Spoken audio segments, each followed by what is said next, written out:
At 8:32 in the morning, high above southern Germany, the sky looked calm, almost peaceful. The sun reflected off dozens of silver aircraft moving in tight boxes, steady and confident. From the ground, it looked like a slow-moving metal cloud.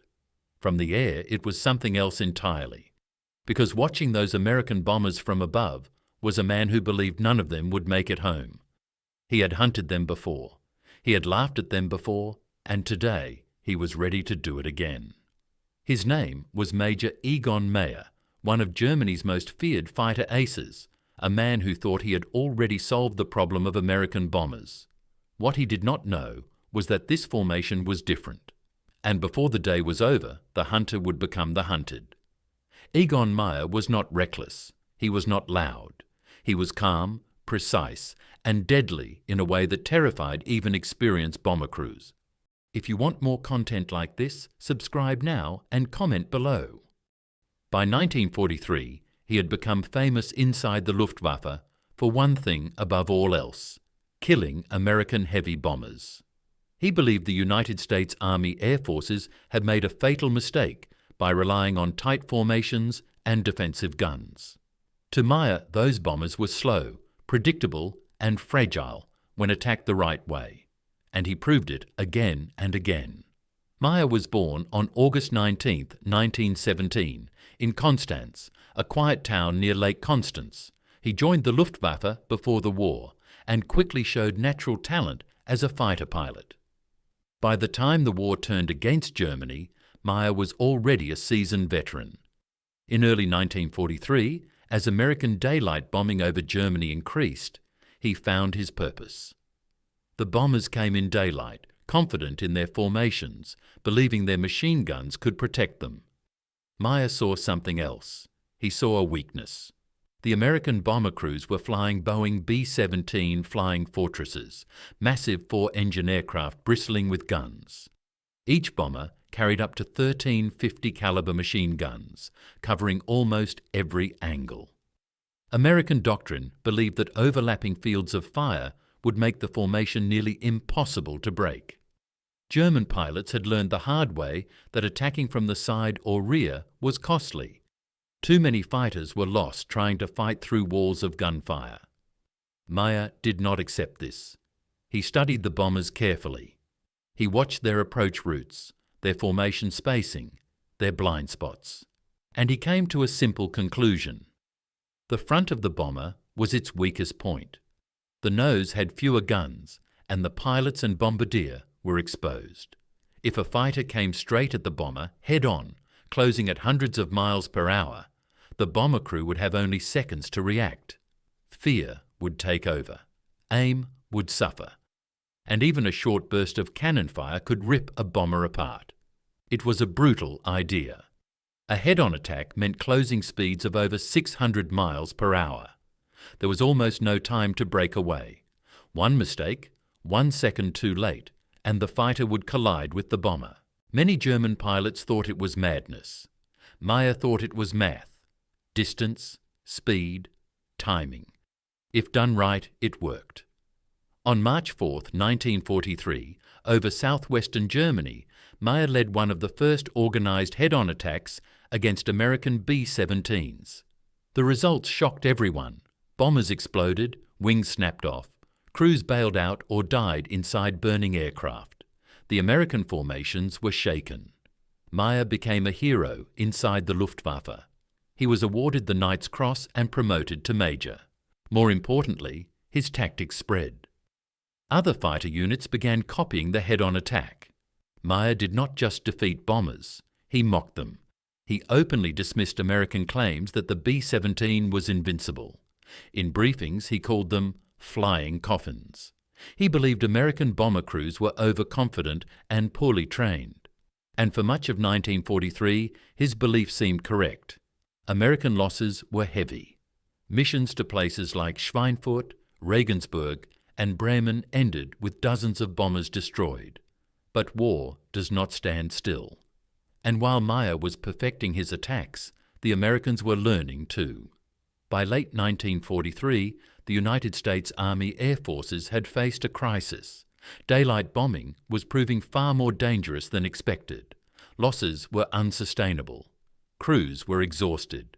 Morale was fragile. Something had to change. And the answer was not in the bombers. It was in the fighters.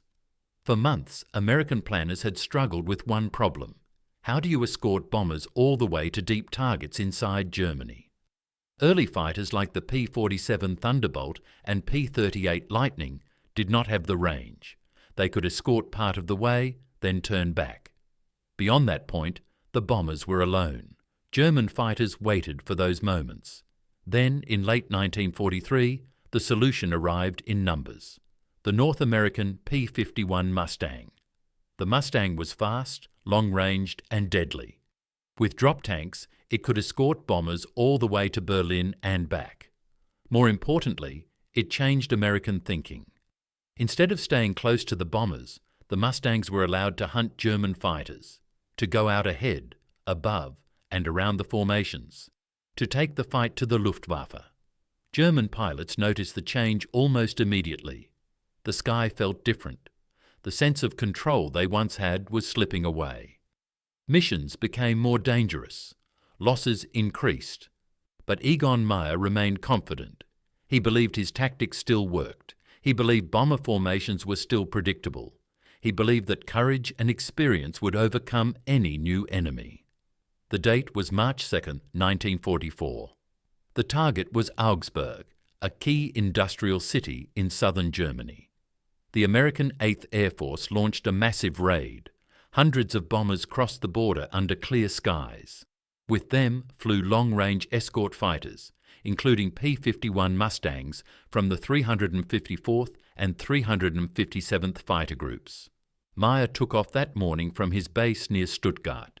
He was leading the 3 JG-2 Richthofen, one of Germany's most famous fighter wings. His aircraft was a Focke-Wulf FW-190A, armed with heavy cannons designed to tear bombers apart. He climbed to altitude, scanning the sky, looking for the familiar shapes of B-17s. When he saw them, he felt the same confidence he always did. The formation was large, steady, and flying straight, perfect for a head-on attack. Mayer assembled his pilots and began the approach. They would strike fast, break through, and escape. It was a tactic he had used dozens of times. What Mayer did not fully see were the Mustangs. Above and to the side of the bomber formation, P-51s were already moving. Their pilots had orders not just to defend, but to destroy. They watched the German fighters form up. They saw the angle of approach, and instead of waiting, they dove. The first sign that something was wrong came too late. As Mayer lined up his attack run, silver shapes flashed across his canopy. Tracer fire cut through the air. The formation of FW-190s broke apart under sudden pressure. The head-on attack collapsed before it even reached the bombers. A P-51 piloted by Lieutenant Walter Gresham spotted Mayer's aircraft. Gresham was experienced, calm, and aggressive. He pushed his Mustang into position, closing fast.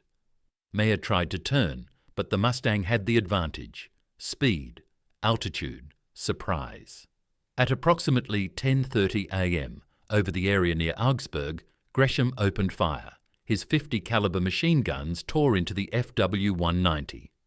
Mayer's aircraft rolled violently. Smoke poured from the engine. Witnesses saw the German fighter dive toward the ground. Mayer did not bail out. He was killed instantly when his aircraft crashed. The man who had mocked American bombers was gone. The loss of Egon Mayer hit the Luftwaffe hard. He had been more than an ace. He was a symbol of resistance against overwhelming odds.